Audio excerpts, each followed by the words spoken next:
fog bank out there.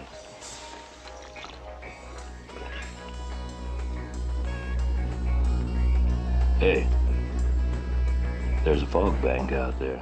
I suppose with me constantly talking about how Halloween influenced the horror genre, I would eventually tackle a John Carpenter film. Dan, where's the fog now? It should be right outside my door now. This one was also made around the same time, starred Jamie Lee Curtis, and had shout-outs to Hitchcock. I got him on the radio. He's coming back from Bodega Bay. Clearly he had a theme at the end of the 70s. 12 o'clock. The 21st of April. Wanting to talk about this film, especially with Halloween fast approaching, came about because of an interview with Miss Curtis I happened to catch. I am surprised that it has such a popularity because I just don't think it's that good a film. But I'm grateful. The Fog is a 1980 ghost story, taking place entirely across 24 hours. 11:55. Almost midnight. It's a seaside California town called Antonio Bay that's celebrating its 100-year anniversary. But twist? From midnight until 1 o'clock, we planned the death of Blake and his comrades. The town, it turns out, was founded on the blood of a leper colony. Our celebration tonight is a travesty. We're honoring murderers. And now the ghosts have returned to claim 6 victims in revenge. Stone, a plumbing stone, by God. They also appear as part of a fog that disrupts all modern conveniences. That's pretty neat. Oh, there's something different about this fog, Dan. It glows.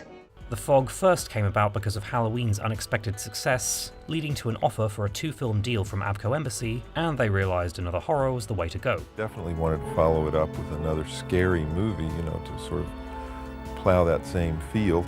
John Carpenter and Deborah Hill drew inspiration from many different places, most notably the British film The Crawling Eye about monsters hiding in the clouds. What's he doing up there? The aesthetic of the ghosts came from a Tales from the Crypt comic. The backstory was taken from a real event in the 19th century.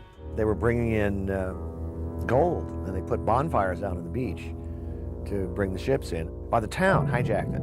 Most of the same crew from Halloween reunited for The Fog, along with 3 cast members. Not a good sign. Halloween's popularity also attracted more established talent like John Houseman, Hal Holbrook, and of course... And I told him, I said, if you ever have a role for a middle-aged actress, I would love to be in your movie, because I really admire your work.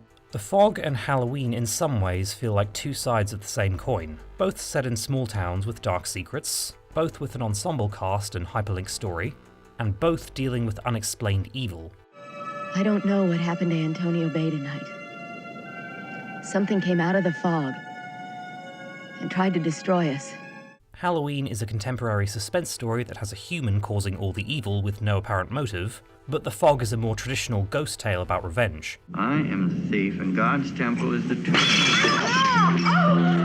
The returning cast members from Halloween even swap their characters around, making it fun to watch the 2 back to back. This town sits around for 100 years and nothing happens, and then one night the whole place falls apart. But I should stop comparing the films to each other because The Fog is very much its own entity.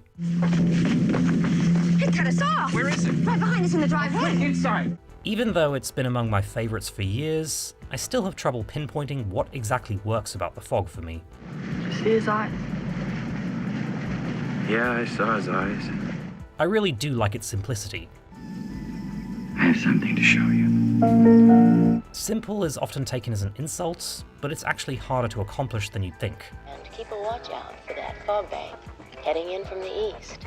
With an ensemble cast, it would be all too easy to shoehorn in a bunch of subplots that bloat the story in the hopes of making the characters feel more real. Friday the 13th is a repeat offender here.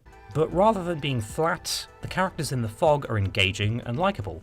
Sandy, you're the only person I know who can make yes ma'am sound like screw you. Yes, ma'am. We know just enough about all of them so that they feel like real people, and each of their actors brings them to life. Are you weird? Yes, I am. Yes, I am weird. You are weird. Yes. You're weird, thank God you're weird. Notably, I used to think Elizabeth seemed shoehorned in just to get Jamie Lee Curtis in the film, but her performance is nice and subtle, elevating her above just being the audience surrogate, and the film would be missing something without her. The last run I had was so normal, it was disgusting. Each character is distinct and serves their role in the story, with the survivors all contributing in the climax. Can't hide any longer. We have to no matter where we go, it will find us. And the same strength of Halloween returns with the victims here. While these 5 are basically cannon fodder, they're given just enough characterization and development for their deaths to have meaning. They usually take care of these things right away. I think it's kind of neat. The archetypes used are also pretty refreshing if you think about it. Too much work. Well, that's what I get for owning a station. Rare is the horror ensemble that's made up of so many different people from different walks of life. Do you feel that? I'll tell you what happened. It just got cold in it. The leading man is over 40 and pretty unconventional. A middle-aged woman gets to have a prominent role outside of being a concerned wife or mother. Young women who get to be sex positive, establishing clear boundaries. And I'll figure out some way to keep you occupied. Or not. Focusing on Stevie for a second, a single working mother whose plot isn't about needing to find love or not being able to raise a child. Well, until I can talk someone else into giving up city life for Antonio Bay, I'm it. The things that make Stevie unconventional are pretty incidental. She doesn't have any angst about not having a husband or being an unfit mother. Please, someone! My son is trapped! And that works to this movie's favour, with its understated approach to character. I don't think you ought to go out. Oh, I think that's exactly what I ought to do. We have an additional 3 female characters of different ages with active roles in the story. There's a study in back. I'll show you the way. Come on. Hurry. And although Mrs. Kobritz isn't in the film a lot, I do like her, and it is cool that the elderly babysitter gets to have her moment. I wonder about your mother's bedroom. Again, it's not deep characterization, but it's refreshing and effective. Jesus! I'm sorry, Mrs. Williams. We like all these people and want to see them make it through. A little annoying, but you're right. Would you please take him? Yes, ma'am. Every character in the film is simple without being flat. I think I'll go to Vancouver now. And John Carpenter's understanding of character translates into the shots and scenes as well. And I watched the movie and I realized this doesn't work.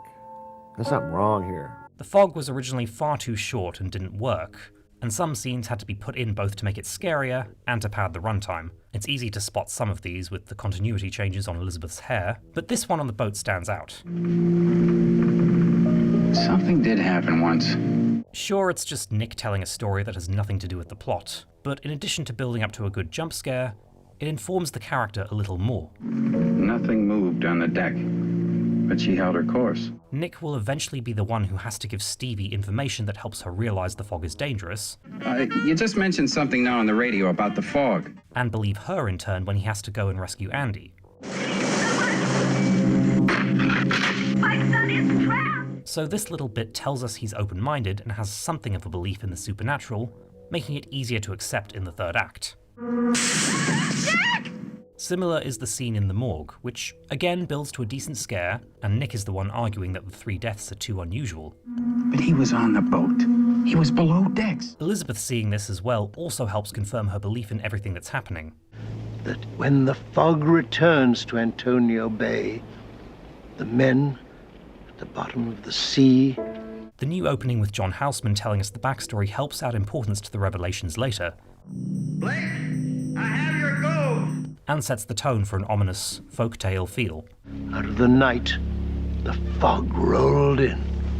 The credit sequence showing everything going haywire in the town helps convey visually that it happened all over town and was so unusual that it makes sense why the likes of Kathy and Sandy believe Stevie so quickly later. Up to the end of Small House Road. What's that? Overall, it's just a very tight script that knows how to tell its story simply and is all the more effective for it. The horror that I feel being an accomplice to murder. And as for the third act... Nick!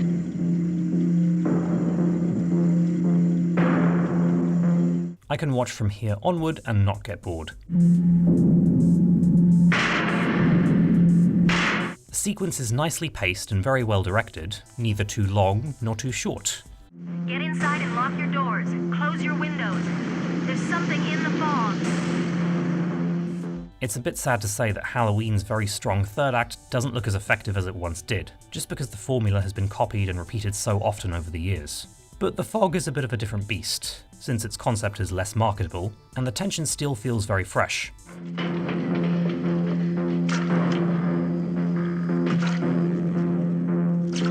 The simplicity works in everything's favour. Outside of that, the film has some beautiful imagery. 31. From the top of the world. The lighthouse makes for a great set piece. I mean, it was just an amazing location. It was difficult to shoot. It was unique. It wasn't that sort of tall, phallic-looking lighthouse that we're all familiar with. The church is another good location, and they had fun with the lighting here. Shots-wise, they went for a wider aspect ratio than usual. The 2:3:5 aspect ratio, the anamorphic ratio, to me is always one of the most interesting. Anamorphic Panavision can tend to make it difficult to shoot close-ups, but cinematographer Dean Cundy was able to fill the rest of the frame to create the intimacy where it was needed, while the wider aspect ratio benefits the sense of isolation and loneliness in Stevie's scenes. When you have very, very little money and you're composing for this huge wide screen, it actually looks like you have a bigger-than-life movie. A wider frame also serves the ensemble format, especially with this end sequence. The ensemble nature of The Fog, it was really great because you can compose multiple heads. I personally just find it fascinating to learn about how this film was made, and even now I'm starting to appreciate why it stuck with me after so long.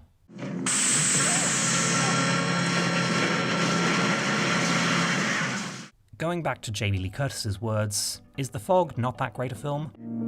Andy, please understand. I have to stay here. Well, it all depends on how film greatness is defined, because art is so subjective.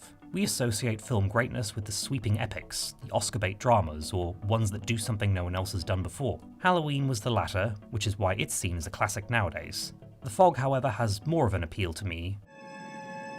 In one moment, it vanished. But if this has been anything but a nightmare... It doesn't try for greatness, and it's possible that's why it really works. The simplicity is pulled off perfectly, and the things that make it unconventional are so understated you might not realize it until after a few watches.